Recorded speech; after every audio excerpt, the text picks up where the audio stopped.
Hey friends, welcome back to She Talks Money, where we build real wealth and a life we actually want to live. Today, we're talking about the place that quietly shapes our health, our relationships, and yes, even our bank accounts: home. My guest, Talor Stewart, is a licensed architect with 25 plus years of experience and author of the #1 best-selling book, Conscious Home Design. He specializes in single and multifamily homes and intentional communities, and he teaches a certification program that helps designers and architects apply his method everywhere. We're going to unpack how your floor plan can improve your sleep, your connection with the people you love, and your daily habits, so your house actually helps you hit your goals. Talor, welcome to She Talks Money. Great, Jennifer, thank you so much for that wonderful introduction. I really liked your wording there about the floor plan, shaping your future. Super. Thanks for having me on the show. Really happy to be here. I'm so excited that you're here. And when I first chatted with you about having you on the show, because I had never heard of this concept that you do, I was Mm. blown away. And I was telling friends about it afterwards. I'm like, I'm so excited to have Taylor on because this is Oh, a new good. concept that I had never heard of, but it's so true. And I started to pay attention to things. So I'm so excited to share this with our audience. So, for the people listening on maybe their commute or listening to the podcast, what exactly is conscious home design in plain English, and why Yeah. should we care? Right. Sure. Absolutely. I think it's a sort of this interesting keyword, conscious home design. Oh, that's, curious, but what does that actually mean? And people, the mind automatically is going to go in certain directions. Some people are going to immediately think, oh, does it mean eco-friendly, energy efficient? Others are going to think maybe it means some sort of alternative building materials, sustainable, Mm, straw bale or something. mhm, Other people are going to think maybe it's some sort of like feng shui, some sort of Eastern tradition about, placemaking and stuff. And conscious home design, as I define it, is not any of those things. It can be, it can mhm, include any of them, but conscious home design is not a style, it's not a type. It's really a methodology where we discover who the people that are the occupants of the space are actually are and what is going to help them live their best life. And so it's invisible. You won't be driving down the street and see a home and go, oh, that's a conscious home design house. mhm. It's not identifiable in that way. It's just it works for really any size home, any style, modern or traditional or mid-century or rustic or anything in between, cottage, castle, anywhere in the world. So it's very um, it's not style forward. It's not, hey, there's a lot of design books that are style forward that focus on colors or combinations and textures and things. And it's all beautiful, but it's also personal. It's Mhm. also subjective. I like red, I like blue, whatever. Yes. Conscious home design is rooted in science. I said, what are the universal principles that apply to all human beings? As Mhm. an architect, I assume when a client comes, of course, we're going to get the style you want. That's a given. Mhm. But it doesn't, if you could have the most beautiful clothes in the world, but if they're three sizes too small or too large, then it's not going to serve you as well. And so conscious home design is about making sure your home fits, you perfectly. And then of course, on top of that, the right sizing, then we give you the style that you want. So that's what conscious home design is, sort of in a nutshell. Perfect. And this next part is so interesting. You say design should support happiness, health, and relationship success, not just look pretty, like you said. So, what does that Right. look like day to day? Sure, sure.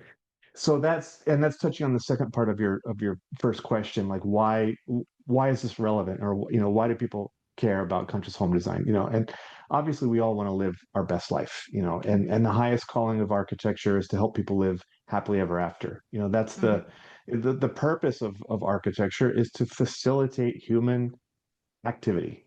Yeah. Hmm. And so the truth is most people won't really ever hire an architect. Most people are just going to do the best they can with the walls they have. But that doesn't mean that there aren't some principles that anyone can learn and apply, even if they're living in a rental. And Hmm. so conscious home design is about, there was that you may have seen this. It was some high school teacher, I think it was a science teacher or something, had a big jar on the desk with the different Hmm. size stones, big stones, little Yes. stones, and sand. And Yes. if you don't put the big stones in first, then the jar fills up and there's no room for the important things. Hmm. And so conscious home design, it's a very simple book. I wrote it for anyone to read in an hour with no design background at all. It's very Hmm. accessible. I put the stones in, Mm. and then, and of course there's also some smaller stuff too. But I wanted to make sure first that I boiled down, what I learned from 20 years of experience. It took me 20 years before I published the book. I had to Hmm.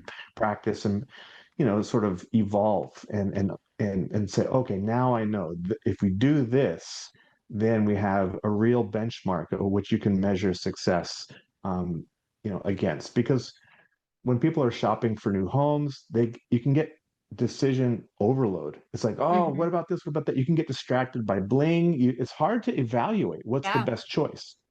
And Hmm. so conscious home design gives you a measuring stick to where you can tie everything back and say, does this fit my plan? Does this Mm. tie in and support my actual goals, the things that I've stated that I want? And so it's a methodology that's, ask good questions, you'll get good answers. Yeah. The quality of your question determines the quality of your outcome. Yeah. And so conscious home design is about asking people the questions that they might not have even thought to ask themselves because no one's told them they can ask that. So Yeah. that's the process there. um anyway, t- That's what are your amazing. That's thoughts? amazing. And I just want to point out because so many of my listeners are like real estate agents, like what an edge for them to read your book and Uh-huh. keep this in mind as they're showing people homes. And I have a question related to that a little bit Sure, later we'll get to, but what an sure. edge. I just highly recommend that and the book's going to be in the show notes for you guys to download or purchase and read because I think that would give them really an edge and probably give them information to ask clients or point things out in homes that nobody else is really doing. So I love that. Now, you Yes. talked about a Harvard study on adult happiness. How do you translate that into like walls, windows, and rooms or a home? Uh-huh. So, like I touched on before, when I was, writing this book, I didn't want it to be a style guide. I didn't Mm-hmm. want it to be aesthetic or personal preference based. I Mm-hmm. wanted to find the things that really were going to serve um, everyone, at a foundational level. And I want it to be rooted in science, not opinion. And so there's a number of studies that I reference in the book. Um, One of them is the Harvard study of adult happiness, which I came across. It's been going on since 1938, and it's still going on to this day, apparently, 88 Mm-hmm. years on. It's the largest study of its kind. They studied thousands of individuals, and they just basically said, who are these people? What's their background? Where are they going? And they tracked them for their whole life, thousands of people. Wow. And, all the original participants have passed on after all this time. They're on to subsequent generations now. But what they found is that throughout the ups and downs of life, people doing career changes or having business success or failure, people having health challenges, people moving, whether they lived in a big fancy house or a very modest house, maybe even without running water, sometimes, they found that while all of these things make a difference, the single biggest predictor of our happiness and indeed the life expectancy of participants was the quality of their relationships, their connections to others. And so when I came across that data, I said, okay, stop the press. This is fundamental to what we're trying to do with particularly with home design. We spend so much of our lives in our homes. Half of our life is spent in our home, and it's where we have our most intimate relationships. And so if relationships here, we have to, everyone says it makes sense. Oh, I know. I do everything I do for my family. It's why I get up in the morning. It's like, and if Yeah. any free time I have, I want to go hang out with my friends. Our relationships are what make life rich and what make life worth living in such a big degree. But once we have the data, the math to prove it, we can take this sort of concept that's, oh yes, time for friends and family, and take that off of like a wish list and move it Hmm. over onto our must-have list, right? It gives the science behind it gives us permission to prioritize this in our I life, love that. Yeah. right? And so as an architect, I said, okay, well, I'm building homes for people. What would it look like to intentionally create homes that foster and provide opportunity for relationship?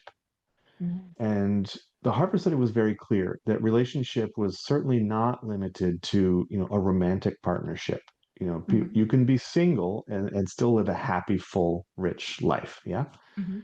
Um, so I started diving into this. Well, what does relationship even mean? What is that? And the Greeks have 7 different words for love, depending on if it's between two friends or a person in their community or a parent and child or lovers, and they have, you know, eros and filial and agape and storge and all these different, concepts for love, which is great. But I wanted to keep going, and Mhm. what I found out, Jennifer, is that there we have so many different kinds of relationships, and trying to understand them and be able to quantify and categorize and measure so that I can then create, that yardstick of success. So once you know what it is, you can, once you have a metric, then you can Yeah. target it, right? Hmm. And so I found, and I know that's very unromantic, to talk about relationships and people in that way, but I'm a methodical thinker. I'm a systems Hmm. thinker. I'm an architect. So I think in terms of structure and shaping things of procession. And so it's very human, but it's just a unique approach that it's the mind of an architect. Yes. And Yeah. and so it's very personal, even though I don't want to sound like a robot when I'm talking about that. But generally, to do this to help facilitate people's happiness and their success, I found that all of our relationships are going to fit into one of 3 broad categories: a giving, a receiving, or a reciprocal relationship. Mhm. And so, um, in conscious home design, I said, okay, because that's not just relationships. Now I have 3 different qualities of relationship: giving relationships, receiving, and reciprocal relationships. So it's a little bit more drilled down. Someone said Yeah. that knowledge is being able to make finer distinctions about a subject. It's Mhm. like, hey, do you know about geography? Yes, there's the Earth. Okay, well that's one thing, but do you know, oh, there's 7 continents. Okay, now you know a little bit more. It's a finer Mhm. distinction, right? And so Yeah. the further and further you go in making these finer distinctions, the more you know about a subject. And so for relationships and creating it, I found that these 3 broad categories were amazing at helping us plan in the home. And Mhm. so, just to quickly go over it and touch what that is, or I can pause if you have Yeah, comments no, you want keep going. This is great, and to. that was Sure, my sure, next question. So go for it. sure. So yeah, so the giving relationships are ones where we show up as the primary giver. And here's the Mhm. truth. We all know this. All relationships, there's some sort of inherent give and take. There's no such thing as a completely 100% one-sided relationship. And anyone who has beautiful little fur babies, they always say, "Oh, but I receive so much more than I give." That's that's true. But for categorizing the relationships, we're just looking at the first step, at the face of it, who is showing up as the giver, the receiver, or is it reciprocal? And so our Mhm. giving relationships, we show up as the giver. So these are ones where relationships that we are having with people perhaps that we're coaching or teaching or mentoring, children that we may be raising or babysitting or teaching, Mhm. educating, and even plants and animals. Whether you have pets or a bird feeder outside, that's an example of a giving relationship, that you've Mhm. initiated. And so our receiving relationships are the opposite of that. They're the ones where we are the primary beneficiary of someone else's care and love and Mhm. wisdom, perhaps, or encouragement. Yes, so relationships with our teachers and coaches and mentors, relationships with our parents, our elders and ancestors, Hmm. relationships with our heroes, even, inspirational figures, spiritual figures, Hmm. spiritual personages, any relationship where we are going to be uplifted and inspired to stretch into our potential, to reach a little bit more for our possibility. Hmm. And so our reciprocal relationships are ones similar to what you and I are having right now. We're just two people who show up. We both have our own bodies of knowledge, and we have an honest conversation. I can sort of let my hair down. Like when I'm when I'm in a receiving relationship, I want to show up with a little bit more sort of, respect and honor, and I have to be sort of on best behavior, and to Yeah. show that and to be in a receptive frame of mind. And when I'm in my giving relationship, I may be in a role model face, like I'm Yeah. putting on my best behavior for, to role model for, particularly for a child, or if I'm doing a sales call and I have to show them Hmm. how to do it, So a reciprocal relationship, you can sort of let your hair down, just speak from the heart. It's a little bit Hmm. more informal, and so it has a different flavor. Yeah. And so Hmm. relationships with our peers and coworkers, colleagues, our friends, significant others, anything where there's a give and take exchange. Hmm. So yeah, so we need all three kinds of relationship, and life has its ebb and flow, and different phases of life are going to see us doing different things. When we're college age, if we're studying, we're going to be learning a lot from our professors, and so there's a lot of Hmm. receiving relationships. And any spare time we have, we're going to go hang out with our friends. A lot of reciprocal relationships, not a lot of giving relationships at that time of life for most Hmm. people. But soon thereafter, most people settle down and start a family, and then they've got Hmm. kids, and then it's like giving, giving, giving 24/7 for years, I right? feel like I'm in that phase right now. Are you? Yeah. I have two teenagers, so I feel like it's a Oh my lot goodness. of giving right now.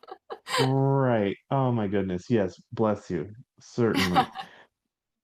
Oh my goodness. Parenting. What a job. So, you know, we want to have, we're going to have different ratios, different Yeah. proportions of the three types of relationships as we go through life at different Hmm. stages. But to have a well-rounded life, a full life, and to be a well-developed, sort of well-rounded personality and person, you want to have up, the different relationships give us room to stretch into our larger self.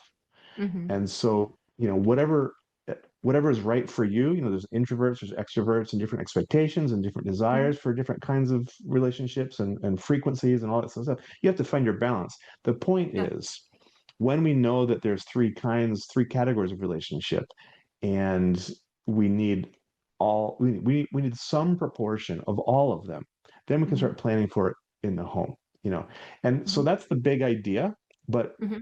where the rubber meets the road is like, well, what do we actually do? What does that actually look like? What can we actually do in the home to Yeah. foster relationships?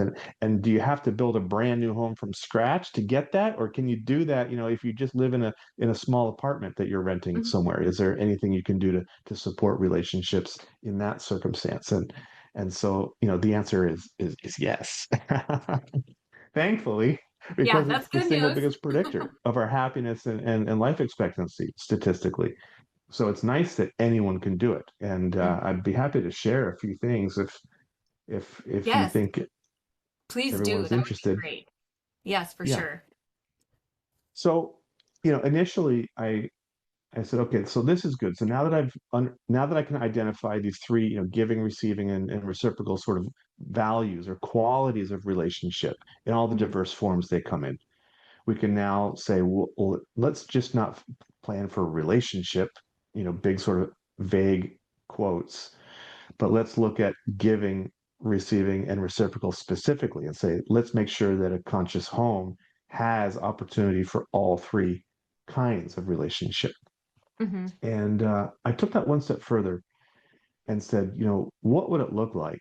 Is it even possible to have all three kinds of relationship prepared for in every room of the home, because some people might think, well, the kitchen, that sounds like a giving place because I'm making food for others, or the family room, that's sort of like a reciprocal thing because we're exchanging, but rather than just having room specific qualities, I said, what would happen if every room had opportunities for all three?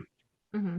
And so I started with a room that is really the sort of the most challenging because it's not considered a room for relationships really at all. And that's the bathroom. I You know, was thinking the that when you said that. where you, yeah, right. The bathroom is a utility space. It's a private Yeah. space. It's where you go to be alone, get away, just take care of the body, do your business. Mm-hmm. Maybe if you have young children that are clinging to your leg 24/7, if you can just get 5 minutes to yourself, that's nice. Or if you're at a party and you happen to be an introvert like me and it's just too much buzz and you need to go and take a few deep breaths, the bathroom is Mm-hmm. a nice refuge for that. Um, but at the same time, it is also one of the most rich places for us to reaffirm and strengthen our sense of connection. And so, examples of a giving relationship in the bathroom. Uh, Certainly, if you have a window in the bathroom, why not put a couple of plants in there? Put them on the windowsill, or if the windowsill's too small, then hang them from the top, or get a little shelf or a little plant stand nearby where they can get some of that light. It's very low maintenance. You can just once a week, take 3 steps from the sink to the plant, give it some water, prune off a dead leaf or something. And not only is it taking the first step into, cultivating a uh, a relationship, and so it's no longer a dead space, no longer a dead utility space. It's now, a little bit more garden-like, it's a little bit more of an oasis, just from a plant. But it also, there's a physiological benefit to having plants in the home because, no matter how beautiful your home is, the fact of the matter is our bodies, lived and evolved in nature, not Mm-hmm. in buildings, like evolution wise, Yeah. so when we and the scientific data supports this. You can show 1,000 people from all walks of life, all over the world, any culture, any race, any age, show them a beautiful architecture, I don't know, Buckingham Palace or something, right? Mm-hmm. And people can look at this and everyone could agree, most everyone's going to say, wow, that's an example of a beautiful building, Mm-hmm. maybe it's a little bit too grand for me, or it's not my style, it's not my taste, it's not what I would want for me, they may not like it for their own self, but they can still acknowledge that it's a beautiful, it's nice architecture. Um, so people have their own opinions about it, but there's not going to have the same physiological response in people. Whereas if you showed those same 1,000 people a nature scene, some green growing things, basically, Mm-hmm. they will all have a physiological response that's marked by, a calming of the mind. The brain waves subside, the Mm-hmm. alpha waves, the spikes, they start to come down, and the uh, breath becomes more deep, less shallow, deeper breath. And the heart rate, we achieve a resting heart rate more quickly and easily when we're looking at green growing things. And that can lead to, lowered blood pressure and stuff. And so when we have plants in the home, it's so easy to do. Plants are cheap, right? And they're everywhere. Just get some. I put them in every room in the house if you can, if you want, because it's going to send subtle signals to you, even unconsciously, that, hey, I'm in my natural habitat, therefore I'm safe, right? And so even the most beautiful home, you could be in there, and if there's no plants, it may be aesthetically pleasing, but it's still a foreign environment. And instinctually, it's sending signals to your, you know, to the physical organ, to your DNA, that you're in a foreign environment, and that's stress inducing. The fact of the matter is, so if but just by I see you've got a plant there in the back, even if it's not living, but just seeing the green shape and seeing the leaves, that's enough to cue the instinct and help you get a little bit of calm. going Well, on. I'm glad And that so you said that because I have a test yourself. confession. I have killed every living plant I have tried to take into my home. I can grow a beautiful vegetable garden outdoors, but you Yes, bring them ma'am. inside and I kill them. But you have me convinced, Taylor.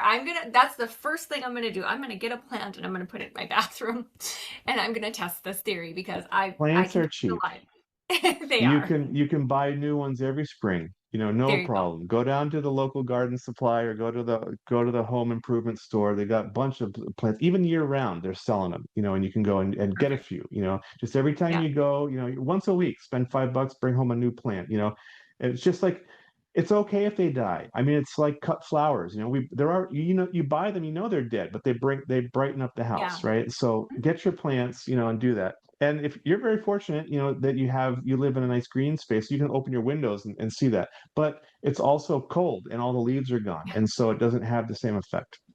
Right. So, particularly in a cold climate or a dry climate, where there's not a lot of greenery, then bringing greenery into the home can um, really help you just naturally, automatically have a little bit more ah, a sense of relaxation. Yeah. So Okay. anyway, I like that. if you don't happen to have a window in your bathroom, then just put in a full spectrum light bulb. Plenty of plants can do just fine with that. We're not having to grow, papaya trees here, right? Just find a plant that will do fine with a full spectrum light bulb and they don't need a lot of direct sun and that kind of thing. Just talk to the person at the garden center. Tell them what you're doing. Mhm. So it's very easy. Taking it one step further, I said, well, what happens if you just put like a fish bowl in the bathroom, and so you come in the morning and there's like life. Now it's like, oh, hi, fish, and you sprinkle a little food on the top, and a nice goldfish is swimming around, or one of the beta fish with the long, beautiful fins. And now there's a little spark of joy in there, Mhm. while you're brushing your teeth or something. So those are a couple of examples of giving relationships, in the bathroom. Mhm. Receiving relationships, well, take an image of someone that inspires you or someone that loves you, and see, and if it feels right, maybe get that somewhere in view. So, when you're washing your face or brushing your teeth, you can just, take a moment to look at that and be reminded, what? Someone wants the best for me. I'm not alone. Someone loves me. And Mhm. how does that change how you feel in your own body, how you stand on your own 2 feet, just Mhm. remembering that, having that reminder, oh, someone wants the best for me. I'm Mhm. not alone. I'm loved, whether that Mhm. person is there or not, or, long past or still alive, it Mhm. just the memory alone of that feeling is enough to rekindle that feeling in you, you know. And Yeah. look, we're busy. I can brush my teeth and work on my to-do list at the same time. I don't have to say, oh, now I'm brushing this tooth. It doesn't Mhm. toothbrushing is not a thing that has to take 100% of your concentration. Right. It's not that difficult, right? So we multitask, we get into Yes. habits and we do things. I'm not saying you have to stop doing that. I'm suggesting that take 5 seconds of your routine Mhm. and just consciously, look at that image and connect with that feeling again and see what Mhm. sort of ripple effects that's going to send out into the how you show up in the world and see what comes back. Make a practice of it. And look, if having a picture of grandma in the bathroom feels too weird, then how about like a nice inspirational quote or something that someone wrote to you in a letter? Yeah. Mhm. And put that up there. It's very subtle. And then you can just look at that and repeat it almost like an affirmation for 3 to 5 Mhm. seconds and see what that does. Or if you're sharing your bathroom with someone and you both can't agree. It's like, oh, well, I'm Catholic, oh, well, I'm Jewish, and you don't want to both have a picture of Jesus on the wall. It's like, okay, fine, choose your own adventure. I'll put so and so, Yeah. and I put so and so, or you can each have your own quotes, or you just have to find Mhm. what works for you and what feels right. The point is figure out a way to connect with that feeling of someone inspires me, or someone is putting their care and concern into my well-being. And so reciprocal relationships, we see this a lot in the master bathrooms in the primary suites because there'll be two sinks, so you can wash your face side by side Mhm. with someone. If you have room, why not put a tub that's big enough for two? It's very Mhm. romantic, but it's also very calming and soothing. Um, or just for efficiency's sake, how about a shower stall that's big enough for two with two heads? So instead of having to take turns now, and having to manage your bathroom schedules, you can just do your business. You don't have to even talk to each other. Just being in proximity and going about those little things Mhm. actually can create a strong sense of stability and security, Mhm. and routine in life, according to relationship experts. I'm an architect. I'm not a therapist or a counselor, right? But I study these things because Mhm. architecture is not, what contrary to what many architects might tell you, it's not about buildings. I believe that architecture is actually about people. Mhm. In the same way that a book is not about paper and ink, a book is about a story for people. Mm. A Yes. home is not a thing. It's just the medium to convey the experience. Just like a book is the medium to convey the experience for the people. So yes, I mean it is about architecture, but it's primarily about people. So Okay. there it is. I love it. And now, something else I read through your book and was fascinated by is when you think about what a home must provide, you Yeah. lean on Maslow's hierarchy and your nine essential activity spaces. So, can you walk Yeah. us through the nine and a quick win for each? Wow. Okay. Let's see. Or The maybe basic top three. home. Sure, sure. We'll see what we can how much time we've got for, Okay. or how we can get sidetracked, because we could spend a whole interview on each Sure. space. Truthfully, it's a deep dive into each one if we want. Um, the basic program of the home is kitchen, bathroom, bedroom, hangout space, Mm-hmm. right? It's four functions, Mm-hmm. but three of those are based primarily on shelter, taking care of the body, you know. Mm-hmm. And you can give people shelter. You can give me a place to sleep, and you can give me food. Um, and that will keep me alive, but there's no guarantee that I'll be happy. There's no certainty that I'll thrive. Mm-hmm. And even the founding fathers hundreds of years ago wrote into the Declaration of Independence, life, liberty, the pursuit of happiness. These are self-evident and inalienable. Mm-hmm. This is the right of the human condition. They didn't have Maslow's back then, but they understood that being happy is what makes life worthwhile. The Mm-hmm. problem is happiness is one of those big broad terms like relationship. How do you hit that target? It's too big, it's too Yeah. random, it's not specific enough. So Maslow really developed Abraham Maslow, pioneering psychologist, developed this idea that, hey, we're not just animals. We have higher needs. Higher meaning beyond survival needs for the physical body. We Mm-hmm. have needs of love and belonging. We have needs of personal improvement and self-development. We want to feel like we're good at something, like we've accomplished something, like Mm-hmm. we have capability and capacity, even if it's just a hobby, something for ourselves, but we still want to feel like we're knowledgeable and good at something. There's an inherent self feeling of satisfaction that comes from being good at whatever Yep. at something, anything. Yep. And then we also have creative expression needs. Everyone is born creative, whether it was nurtured in you or not. We still, all humans have a creative spark. And Mm-hmm. so, in conscious home design, I'm saying, look, if we really want to live our best life, and I want to facilitate that through the built environment, then Mm-hmm. let's, going back to asking the quality questions, let's ask people the question, what do you like to do for personal development or self growth? What do you like to do for creative expression? You know, and if you ask those questions and listen to the answers, take some time, thinking about it, Mm-hmm. then you can say, oh, okay, great. Because I've seen people spend multiple seven figures building a brand new home, and there's no creative activity space for them to Mm-hmm. do that because they didn't know to ask the question. And it's Mm-hmm. like, wow, they went through all that time and effort, and they're going to spend years living there and all that money, and it could have been so much better. They just didn't Yeah. know to ask. Yeah.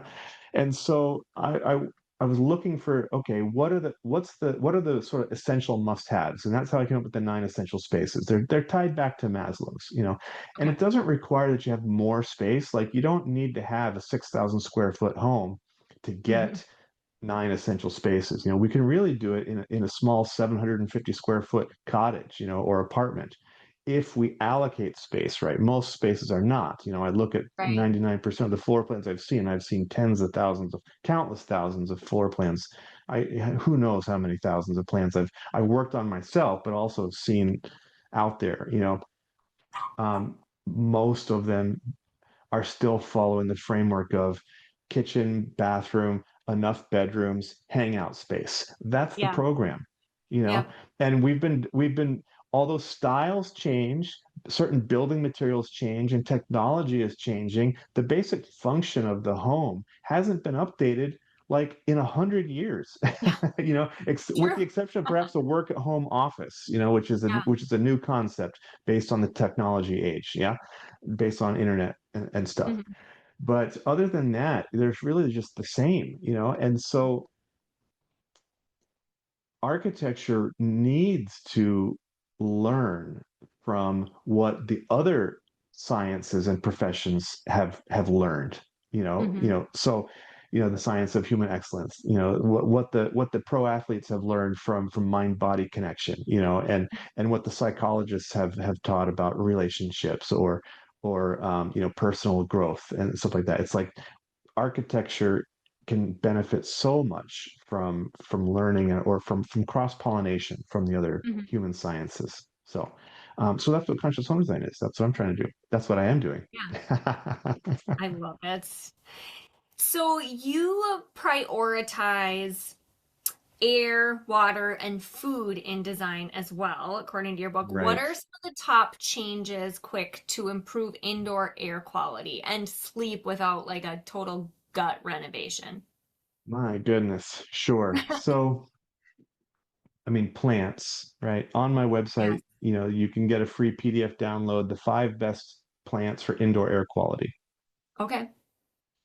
That's based on NASA research.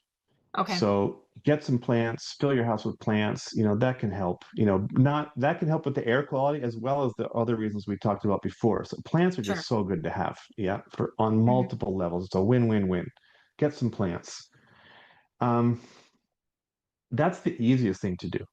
because the other things are going to, well, I mean, crack a window, you can get some Yeah. air in, like if you happen to live in a really urban environment or right next to an interstate, if you're Hmm. right within, a quarter mile of the freeway, that's a tough situation because the pollution is going to be Mm. hard.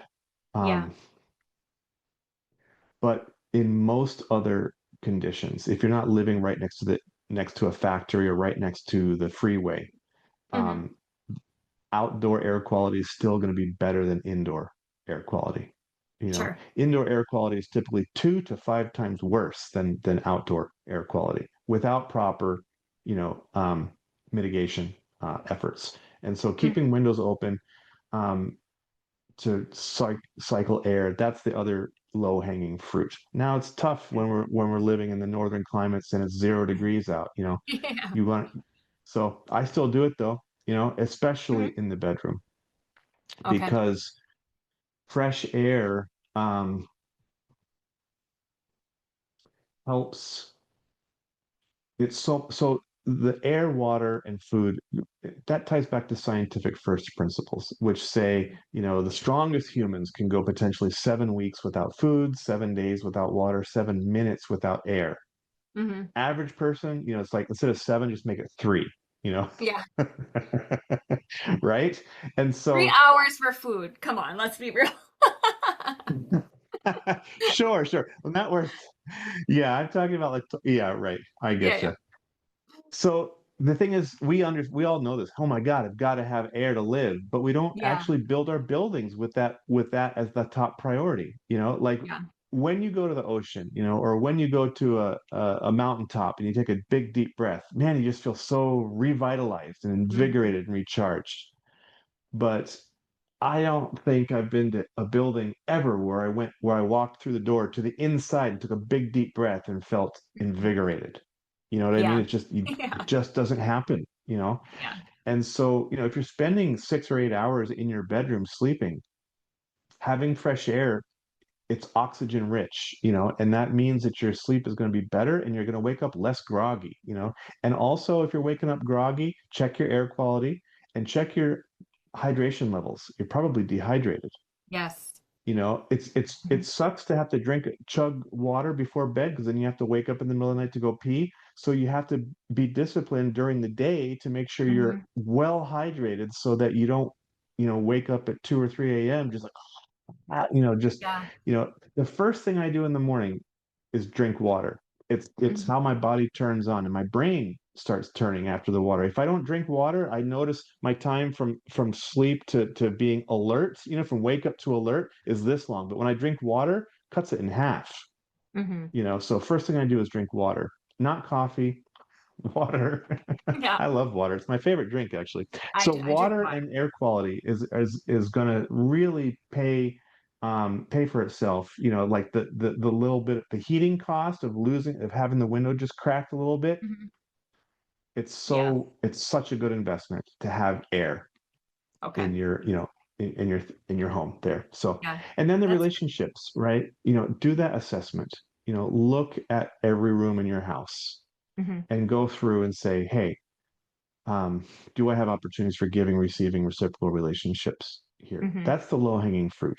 That's what anyone can do. And then say, okay, yeah, I'm well supported in this type of relationship or these types of relationships Hmm. here, but not over here. Am I okay with that? If not, make a change. If you are Hmm. okay, okay, fine, no problem. But if you find some gaps, then say, hey, maybe I want to, support that, and sort of fill up the spaces there. So, Yeah. And I and we know know how.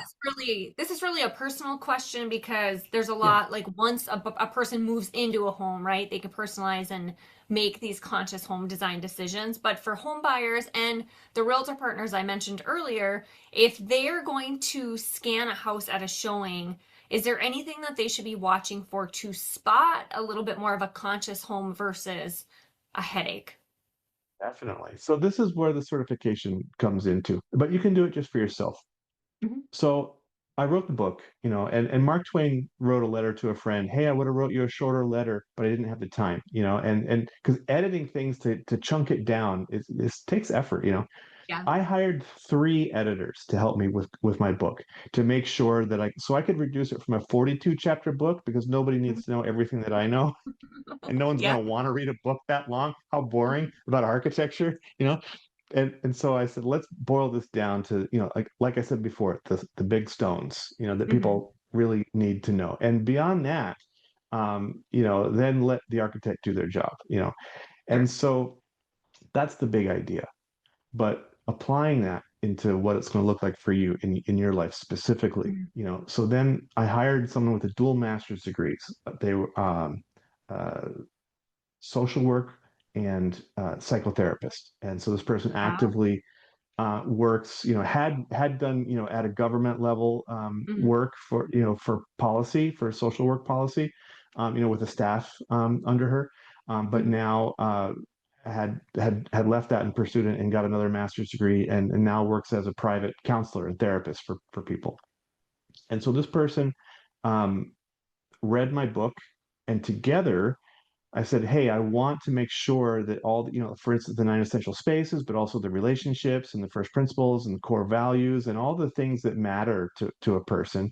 Mhm. Let's make sure that we're asking the right questions. Let's create some exercises and worksheets that are going to be thoughtful and fun and let people Mhm. explore these things so that no stone is left unturned. And now they're going to have this document that Mhm. says this is the ultimate wish list. Everyone has their wish list when they're shopping. Oh, I wanted this and that and this Yeah. thing.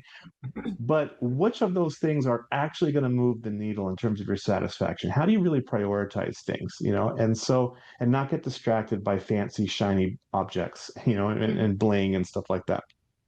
So doing the assessment is very helpful. And so for yourself, I believe that understanding a little bit about conscious home design, a little bit more about the mind body environment connection is like an essential life skill. Mhm. Anytime you're moving or shopping or redecorating, like shopping for a new home, or Mm-hmm. whether you're renting or buying, or working with with some professionals to do renovations or an addition, or even build a brand new home if you're upsizing or downsizing, depending on your stage of life, and anytime it's time to make a decision about your home, understanding conscious home design principles is going to put you light years ahead of the average person, because everything else it's just it's haphazard. It's like you're scrolling through Instagram or Pinterest and you see things you like, but it's like, well, but how do you know how to, just it's the in a Mm-hmm. sea of opportunity. How do you know what to choose? You can easily get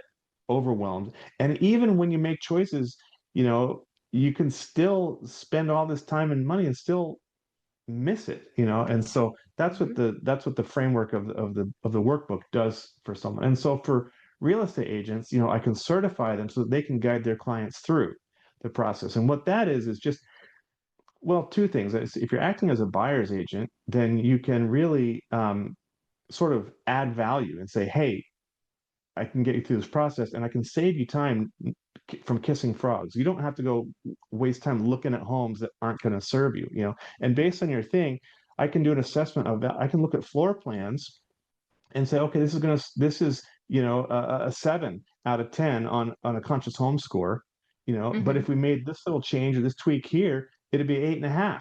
Not bad.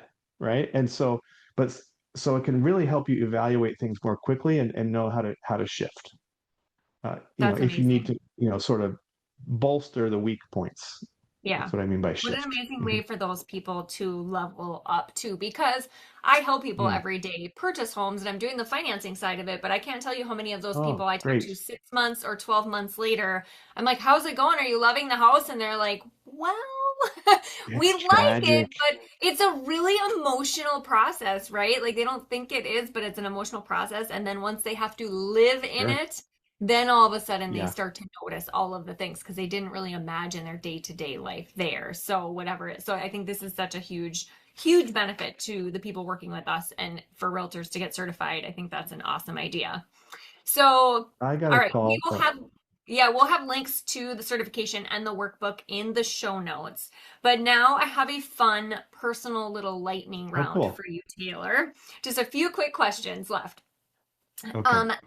What is the design pet peeve you wish would disappear? The design pet peeve, I don't know if I have one in particular, because design is so subjective.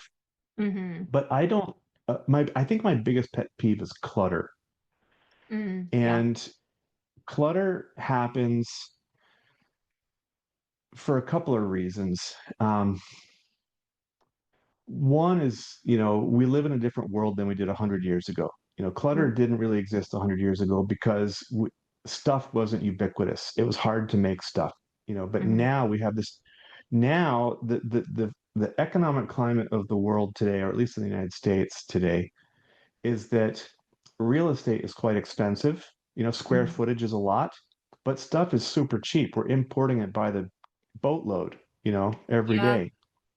And so it's very easy to accumulate stuff, more stuff and also stuff that's more cheaply made, or oh, it's cheap, you can get it. And it's like you're just buying it because it's an impulse buy. It's not like a carefully researched investment, like it used to be. Mm-hmm. It was just a whole different buyer's mentality today. And Yep. so our houses fill up with stuff. That's one reason. I can't do anything about that. That's up to Mm-hmm. you to be, figure out that your thing. But one of the things that I can help with as an architect is figure out size appropriate spaces. Like if Mm-hmm. you've got a family of five and you're all coming home and your entrance foyer, your mudroom is only 6 by 6, there's not enough room for all of you to be in Right. there. Plus, you take off your coats and your boots and unload your bags and backpacks and groceries and cell phones and keys. And it's just, you need a size appropriate space for all the Mm-hmm. people and the paraphernalia associated with the activity in that zone. Right. And so making sure that we have not only the right size space, but also the right size storage options so that, it's like if we have, space, an actual place where your keys live. Then you're not running around the morning going, "Where are my keys?" There's a system. Hmm. They're always right there. You know where they are. It's Hmm. sufficient. And if the kids know, or your spouse knows where their boots go or where their coat goes, then it's not left on the chair or on the floor. And you don't have to spend time nagging the people you live with to pick up after themselves. Once the Yeah. habit is established, then it just automatically happens. And the time you spend interacting with the people you live with is now on quality stuff rather Hmm. than chores. You know what I mean? And Yes. so Yes. this is a pet peeve of mine. It's a design problem, is people not planning size appropriate spaces and proper storage for the things that they need to live on a day-to-day basis. So clutter Okay. is my, Got it. yeah. Love it. What is your favorite way that your home nudges you toward a better habit? Oh my God. Okay. So my favorite way, man, there's just so many. Um, but I would say, oh my God. The well, there's so many. My goodness. You're talking to an architect, who's designed his own We're home. making him decide. Every room is my favorite. It's all Okay. everything is just so beautiful. But I really love um the meditation, the Oh. encouragement to meditate, by dedicating space for meditation and prayer, because that helps me tune in and feel like I'm on purpose. Mm. And so when I'm centered and I feel like I'm in the flow, in the rhythm of life, Hmm. then I can help people that much more, Yes. from that place. If I'm feeling scattered or frantic or hectic, it's harder for me to show up. It's still authentic. I'm not pretending that I'm not, that I'm not, Hmm. I'm still showing up. But when I feel calm and connected, I just feel so much more confident about Hmm. what I deliver to the people that I serve. So having, a meditation practice and having, space to do that is probably the thing that keeps me anchored most. So I'm going to have to default to that one as my favorite. Okay. Well, Taylor, you've inspired me. I'm adding plants. I'm going to keep them alive. And right now I meditate in my closet. So I think maybe you're inspiring me. I need a little bit better of a meditation space. I like that idea. Any last words or thoughts for our audience before we check out? I want to just, the single biggest takeaway I think is the relationships, because that's what Harvard said was the number one impactor, predictor of our life expectancy and our happiness, our sense of Yeah. fulfillment. You know, um, take a look around your house. Do a self-assessment. Do I have opportunities for giving, receiving, and reciprocal relationships? Where are they? Where are the gaps? What little Hmm. shifts could I make? What sort of pictures could I bring in? What plants might I bring in? What what opportunities for conversation or interaction could I bring in? That would feel good for both people. If I say I want um, happy connections, and I design the family room, but I'm the only one who likes that design style because I painted the walls orange and everyone else hates it, then I'm not going to have happy connections and Yeah. relationships. I've defeated the purpose of the so Hmm. trying to create a space where everyone feels welcome and comfortable is essential for having those good quality harmony in the home. Perfect. Yeah. This was gold, and I love how you tie research, human needs, and real life together so our homes Hmm. help us thrive and not just Hmm. survive. So important. If this episode lit a fire for you, grab Taylor's book, Conscious Home Design, and his workbook. The links will be in the show notes, and be sure to check out his certification if you're a pro who wants to apply this framework with your clients. You can learn more at his website, conscioushomedesign.com. Do I have that right? We'll have it linked in the That's show right. notes as well. ConsciousHomeDesign.com. Thanks, Perfect. Jennifer.